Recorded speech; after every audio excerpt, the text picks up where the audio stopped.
How to get financial freedom. I mean, this is a mystery for most because most people weren't raised by financially free parents. So the thing is, people got to turn to another resource to learn how to do it for themselves.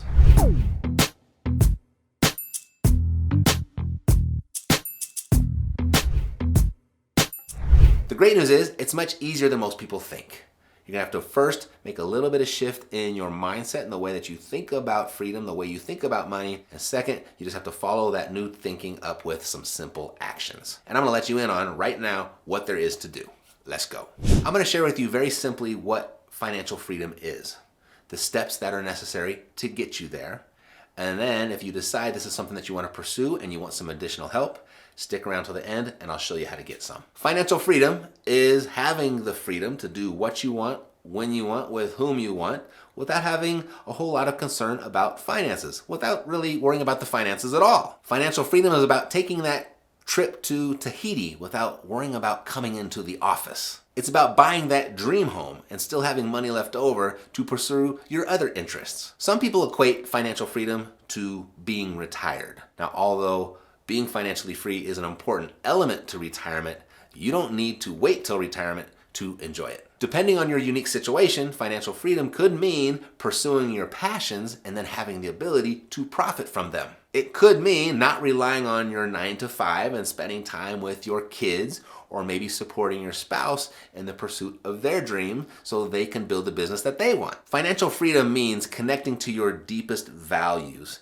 and being able to stick to them without concern of compromising them for money. Now, anyone can attain this, but most people won't. And there lies your real opportunity. So if you're ready to go for it, I've got 6 simple steps for you to follow. So step number 1, you want to determine your number. And this is where most people get it wrong because they focus on the wrong number.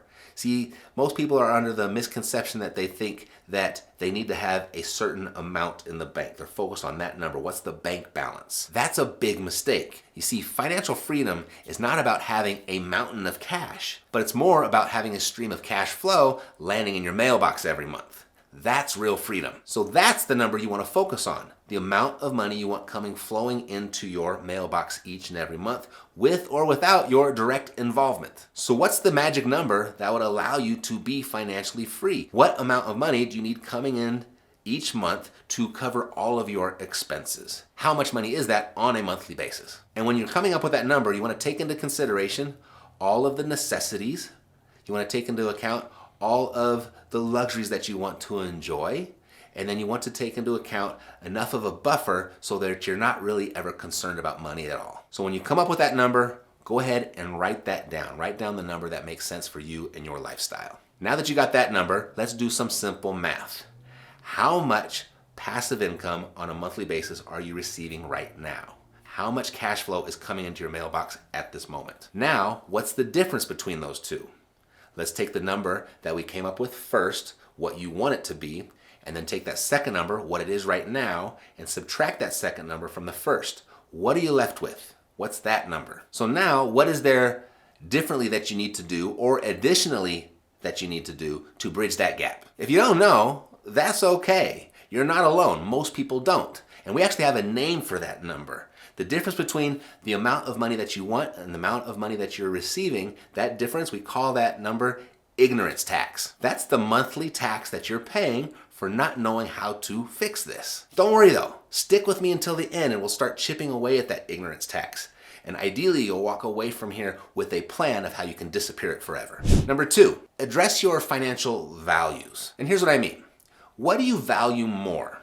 Is it security or is it freedom? Most people will say freedom, but when you look at their actions, it actually says security. For example, would you rather have enough passive income to pay for your lifestyle, or would you rather be debt-free? Would you rather have enough passive income to finance your passions, or would you rather live in a free and clear house? If you'd rather live free now, then why are you maxing out your 401k every month? If you're choosing all of the first options that I gave you, then you definitely do want financial freedom. But if you're like most people, your actions are actually telling a very different story. If you're working each month to be debt-free, if you're making extra payments on your house to get it to free and clear as soon as possible, if you're maxing out that 401k, what you actually want, even if you don't think so, but subconsciously, you want the security. You'd rather have the security. And unfortunately, when it comes to the security, there's no such thing. For example, I was in the music business for 15 years and I was financially stable. I thought that was it. I thought that was my security. I had created a situation in my life where I wasn't concerned with anything. I felt secure until technology came along, the digital downloads specifically, and disrupted all of that. And it wiped my security out. Or probably more commonly, something a little bit more relatable, what about the 80% of companies in the last 30 years that have eliminated their pension plans? Those were people's career. They had security. They felt security in that pension. And now those pensions are no longer there. I don't have to tell you this. I don't need to explain this to you. This is becoming pretty much common knowledge. There is no such thing as security. The world is changing way too fast, and it's only picking up speed. The real point here is just check your values and make sure that your actions are in alignment with them.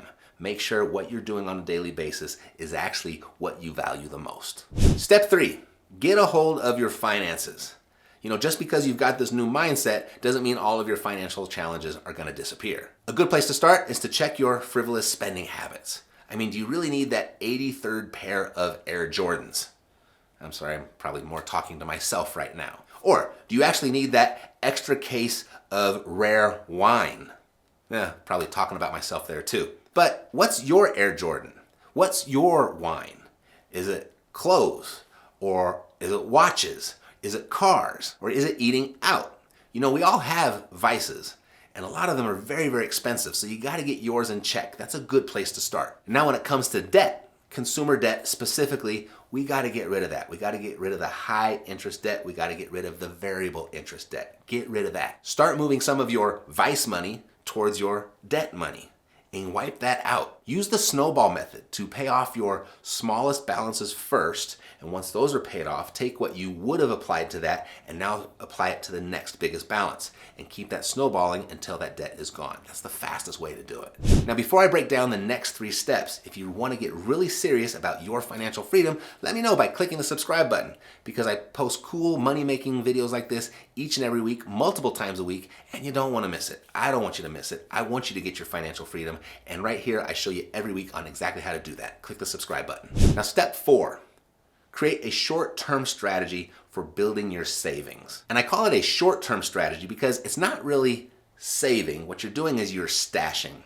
You're building capital to position yourself to launch your passive income streams. Further, achieving financial freedom is not going to happen overnight. So you're going to need some additional reserves that you can handle when life throws you, those curveballs at us every once in a while. And then once you've gotten out of debt, you're gonna have even more money to put towards your savings, to stash away, to support your passive income streams. Not only is having these reserves, this emergency fund, if you will, having that in place important for these financial emergencies, it's also important for your mindset. It's important for your mental well-being. When you have that financial cushion, it's easier to make good decisions, calculated decisions, prudent decisions, as opposed to those bad decisions that we've all made in the past that were really emotionally charged. We want to avoid making those again. Number 5, you got to create the machine. Now it's time to start making that financial freedom a real reality. And that's going to come as a result of that monthly cash flow we talked about earlier. And we want to make that monthly cash flow as passive as possible. And when it comes to monthly passive cash flow for the average person, nothing has been more successful for the average person than income producing real estate. Real estate has produced more wealth for more people than anything else on the planet. Now, real estate is cool and all, but I'm not in love with it. There's other things I would maybe rather do or spend most of my time on. But what I love about real estate is what it actually produces and what it has done for me, what it's done for my family, and what it's allowed me to do for my family, and how I can help others and build my dreams and everything else that comes around it. I choose real estate because it's the best vehicle. It's the vehicle where the average person has the best shot at making financial freedom a reality for themselves. So a really simple place to start, if you're just getting started, is to take advantage of your FHA loan. Now, this is a government-backed loan that's there to benefit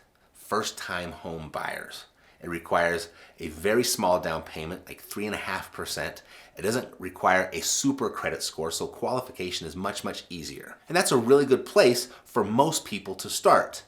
And so you'll go ahead and you'll acquire that house. And now, based on those lending guidelines, you're going to be required to actually live in the house, but at least you got your foot in the door. And now you have two options. One, you could just kind of wait for a couple years, move out and upgrade to a new house, and then use that one as an income property, a rental. Or you could start right away creating income from the property by renting rooms out. It's another really great strategy to get started. Now, if you're not just getting started and you're looking for that next property and you'd like to go deeper in using creative financing and finding off-market properties and using other people's money to do it, you can take that step by going to epicbreakthrough.com.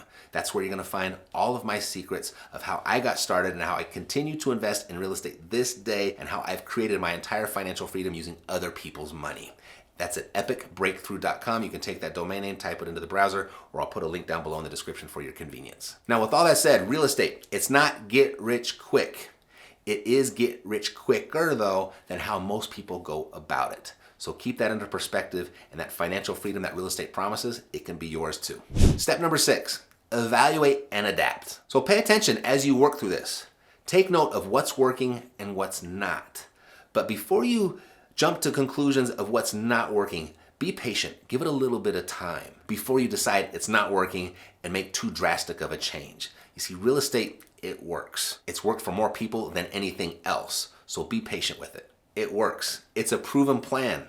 You're looking at living proof. And I've been able to duplicate financial freedom results in thousands of students over the last decade. But some things just do not work or don't work as well as they should, and then it may be time to actually make some adaptations and to make some modifications. It's okay to change the approach, just don't change the goal.